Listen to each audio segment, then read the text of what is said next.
Start. ठीक है, तो हम बात करते हैं भी सरस्वती माता की ना। तो सरस्वती माता से हम क्या आशीर्वाद लेते हैं बताओ? सरस्वती माता किसका स्वरूप? हम जब सुबह प्रेयर करते हैं ना, प्रार्थना करते हैं, तो हम बुद्धि की प्रार्थना किससे करते हैं? सरस्वती माता से करते हैं। बुद्धि की, दिमाग की, शिक्षा की, है ना, सरस्वती माता से करते हैं। आप लोगों ने सरस्वती माता की फोटो देखी, तस्वीर बनी हुई है ना? तो उनको वो जहाँ बैठी रहती है उनके सामने क्या होता है? किताब खुली होती है। देखा है आप लोगों ने? लक्ष्मी माता की तस्वीर देखी होगी ना?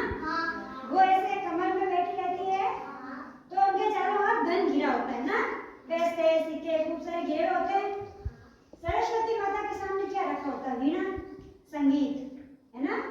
संगीत, आप गाने तो सभी सुनते होंगे। संगीत और शिक्षा, किताब खुली होती है ना? होती है ना? जिसने नहीं देखी आज घर जाके देखना, ठीक है? तो सरस्वती माता से हम किसका आशीर्वाद लेते हैं? शिक्षा का, धन का, संगीत का, है ना? उसके बाद में हम किसकी बात करते हैं?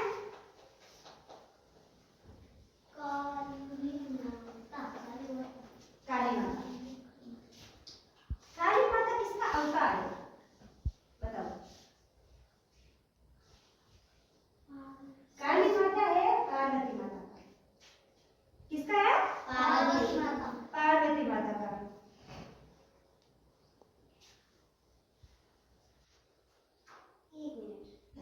काली माता है वो पार्वती माता का एक रूप है। पार्वती जी कौन है? पार्वती माता कौन है? शिव जी की पत्नी है। कौन है?